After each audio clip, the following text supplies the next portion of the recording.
2, 3. Good morning, everybody, and welcome to Noon with Natalie. I am so excited to be here and introduce our next guest.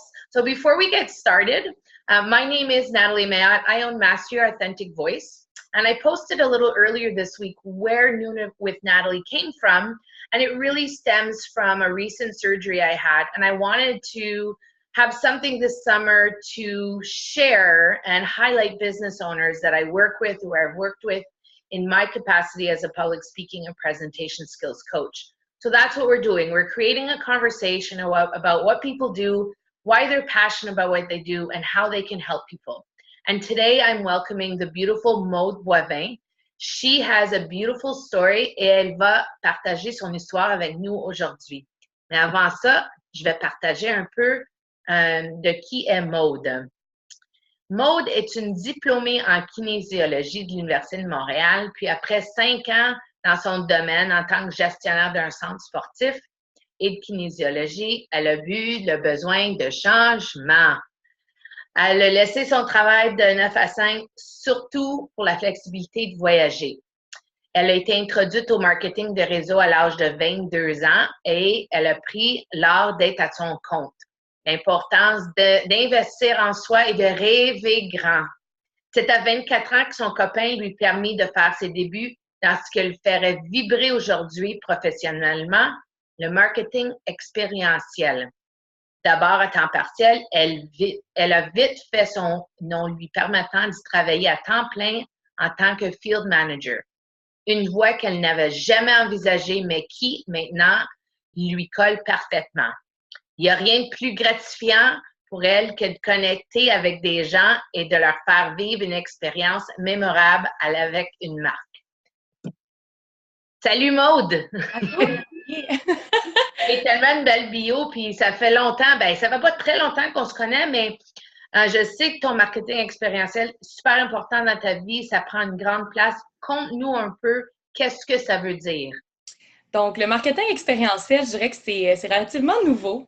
En fait, c'est surtout développé dans les grandes villes. Moi, personnellement, je connaissais pas ça du tout avant de me lancer à pieds joints dedans. Donc, qu'est-ce que c'est, grosso modo? C'est une façon interactive, novatrice de connecter avec les consommateurs, puis de leur faire vivre une expérience, un moment avec une marque sur les lieux qu'ils fréquentent, que ce soit un centre d'achat, que ce soit un festival. Okay. Donc, on va à la rencontre des gens avec une marque en particulier. Donc, moi, je travaille de concert avec des agences, surtout en Ontario. Et dans le fond, ce que je fais, c'est que je suis surtout responsable de l'exécution. Un peu comme la planification de tout l'événement se fait au sein des agences directement, les agences marketing. Et quand c'est pas de la mettre sur pied, la logistique, gérer des humains, c'est moi qui fais ça. Donc, puis voilà. Puis qu'est-ce que ça a comme but? En fait, c'est souvent de soit récompenser des clients actuels, de faire connaître une marque qui pourrait être nouvelle sur le marché. Ça peut être d'augmenter une banque de clients, donc aller à la rencontre de nouveaux potentiels clients, ou sinon de collecter des données. Donc, vraiment, d'aller chercher un maximum d'informations sur des gens. Puis, est-ce que tu peux nous donner un exemple dernièrement? Qu'est-ce que tu as vécu avec une marque ou bien avec une compagnie pour donner l'exemple concret à ceux qui nous écoutent? Oui, en fait, je peux vous donner un exemple concret et on va aussi regarder une vidéo, en fait. Donc, ça va être vraiment plus simple à comprendre. Donc, allons-y avec la vidéo pour commencer, qui est le client Air Miles. Donc, on voulait récompenser ceux qui collectent des points avec la carte Air Miles. On y va.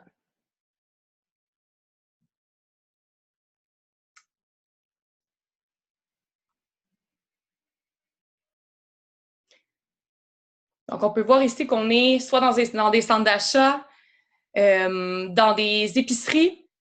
Donc, ça, c'était pour Pâques. Dans les stations-service. Tout le monde aime le chocolat. Tout le monde aime le chocolat. Donc, grosso modo, qu'est-ce que c'était? Tu m'entends? Oui. Oui, OK. Donc, grosso modo, qu'est-ce que c'était? C'est qu'on était, dans des endroits publics, on avait 2 machines distributrices et Oui. les gens qui avaient la carte Air Miles pouvaient, en fait, prendre une photo avec leur carte. Des fois, ils étaient en famille et sourire. Et une fois qu'ils avaient fait ça, il y avait un prix instantané qui descendait de la machine. Ah, OK. On avait des prix, mais mettons pour la saison de Pâques, c'était des chocolats, il y avait des cartes cadeaux. Donc, le but, c'est ça, c'était de récompenser ceux qui collectaient déjà les Hermès ou sinon, on avait des agents promo sur place qui, eux, permettaient à des gens de devenir collecteurs. Donc, de devenir... D'embarquer, exactement, de prendre la carte Hermès. Donc, ça a vraiment 2 volets. Parfait. Puis là, ça fait quelque temps que tu fais ça. Je sais que tu as voyagé aussi. On va en parler un petit peu. C'est quoi ton objectif à long terme? Qu'est-ce que tu souhaites faire avec ça? En fait, c'est drôle parce que, je suis partie récemment en Colombie, puis 3 mois. Moi, c'est une passion pour moi, la culture latine. Mais avant d'en parler un peu plus, j'ai eu vraiment la chance de travailler avec beaucoup d'agences dans ces 3 dernières années. Autant dans le domaine alimentaire, automobile, technologie. J'ai géré des tournées à l'échelle nationale.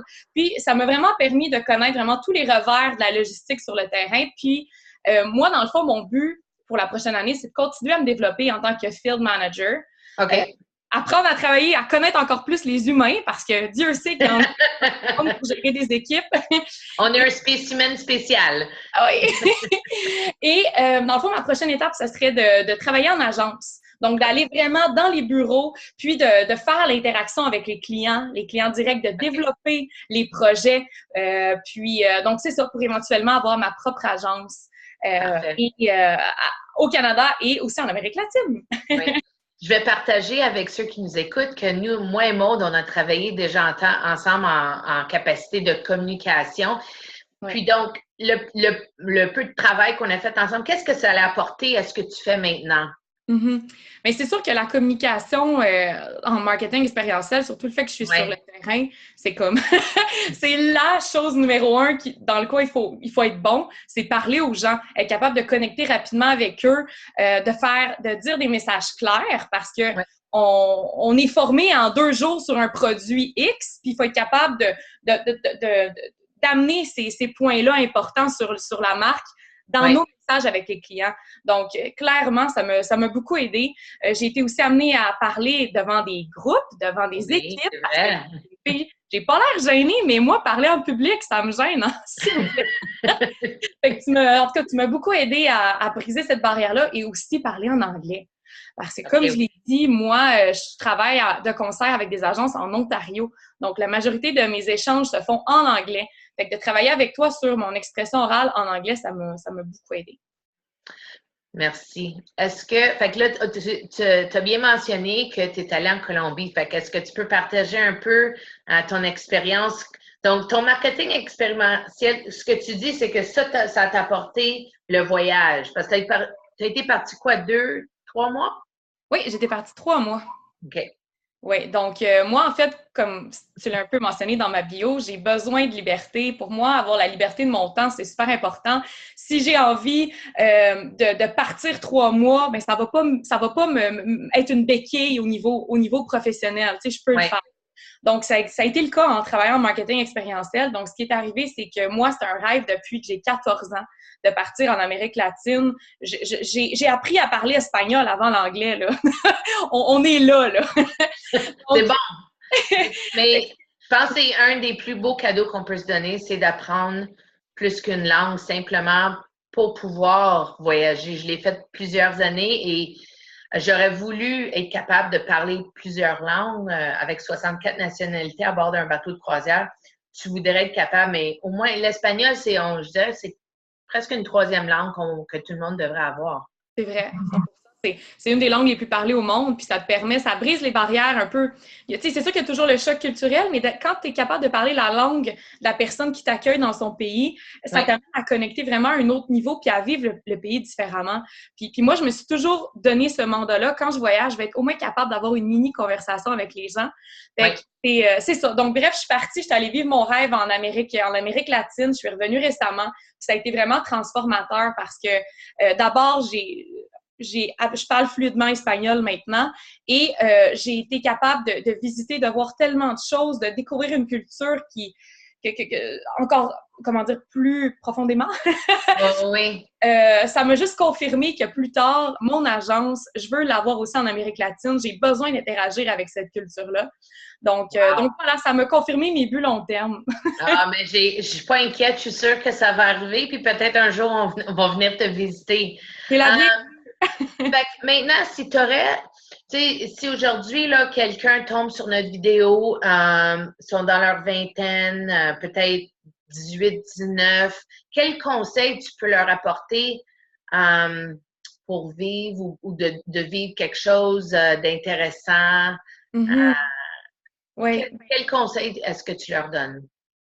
OK, ben moi, je me suis toujours fait un mandat d'être jamais vraiment dans ma zone de confort. Puis ça, je pense que ça m'a vraiment toujours aidé.